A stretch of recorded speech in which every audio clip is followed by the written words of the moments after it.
Hi, I'm Bradley Bell with the Upstream Collective and Antioch Church in Louisville, Kentucky. And in this video, we're going to be walking through element 15, receiving sent ones during reentry. Here's our definition. A sending church receives sent ones during reentry by planning to meet their sent ones' needs, including children, when they leave on furlough, transition indefinitely, or retire. Aware of the unique challenges of reentry, church leaders and members give special attention to formal and informal debriefing. They also seek to help sent ones assimilate back into culture and reintegrate into the church's local mission. All right, there's a lot there, but let's start with the scriptures. I think we see an example of this in Philippians chapter 2.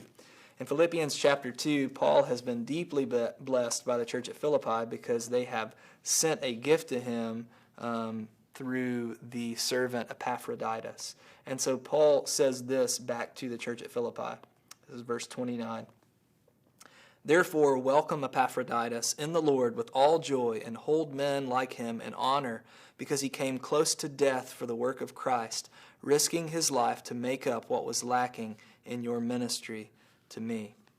And so what it does is it carries this idea that as someone is returning back to the sending church from a mission that the church has sent them out on, we need to honor them and receive them back well, just like Paul admonishes this church in regard to Epaphroditus.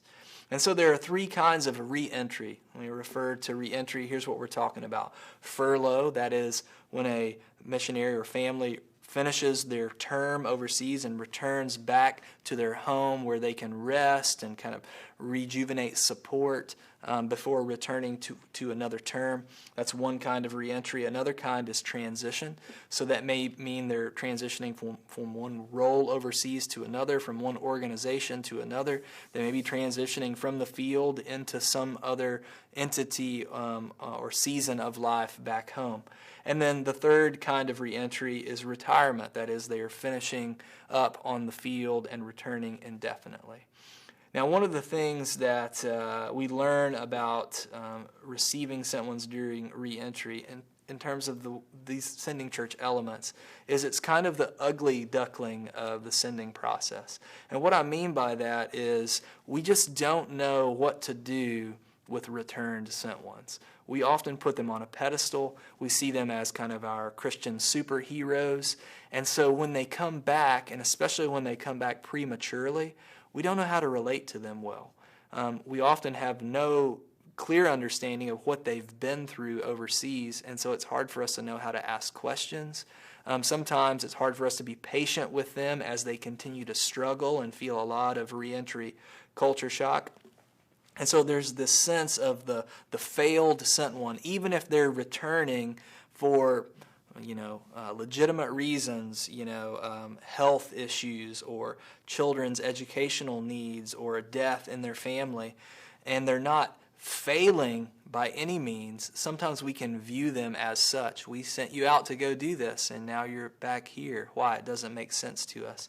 You can almost give it an ironic similarity to Vietnam veterans who go and did their service and came back, and no one thanked them for it. No one knew how to relate to them in that unique season. And so we don't want to receive sent ones back in that way, especially as they come back wounded, because they will. They will. It takes missionaries about as long to re-enter as it does for them to enter a new culture, sometimes more.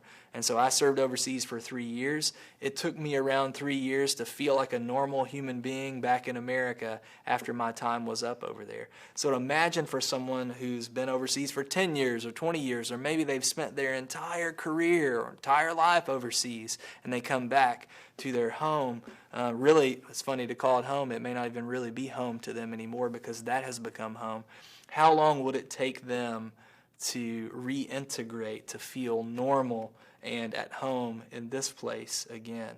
And so don't just think about adults in this regard, but often reentry is the hardest on what we call TCKs, that is third culture kids. These are kids who aren't necessarily fully from American culture, and they aren't necessarily fully from the other country's culture, but they're a mixture of both, and they end up kind of in this third cultural space. And so it can be extremely difficult for them. I remember one time doing some art therapy with a group of TCKs, and we gave them the project, draw home.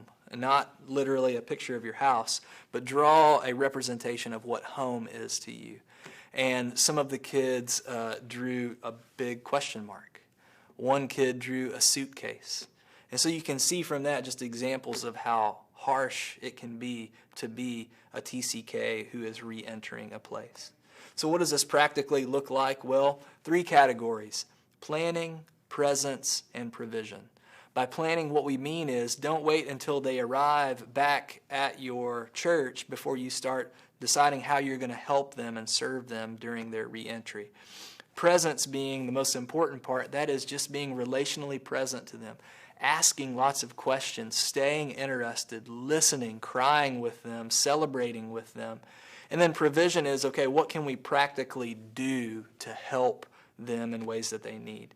And so one of the biggest parts of this is what we call debriefing. The definition describes informal and formal debriefing. Informal debriefing is kind of helping your church to know how to interact with a returning missionary, what questions to ask, what questions not to ask. So a lot of times people will ask questions like, so what was the grossest food that you ate? And that's a fun question, but it's not necessarily the best question to help a missionary feel welcomed back. Another question that people will often ask is, how was your trip? Now, can you imagine living overseas, moving your entire life, family overseas for years, and you come back and somebody says, so how was your trip? It's just not a very good question to ask. And so the church needs to be trained in how to do informal debriefing. But the church also wants to do formal debriefing. That is sitting down for maybe hours, multiple times, with the missionaries and asking them deep, open-ended questions. There's a resource called the Heart Debrief that just asks 4 questions. What are treasures to be celebrated? What are changes to be acknowledged? What are wounds to be healed? And what are losses to be grieved?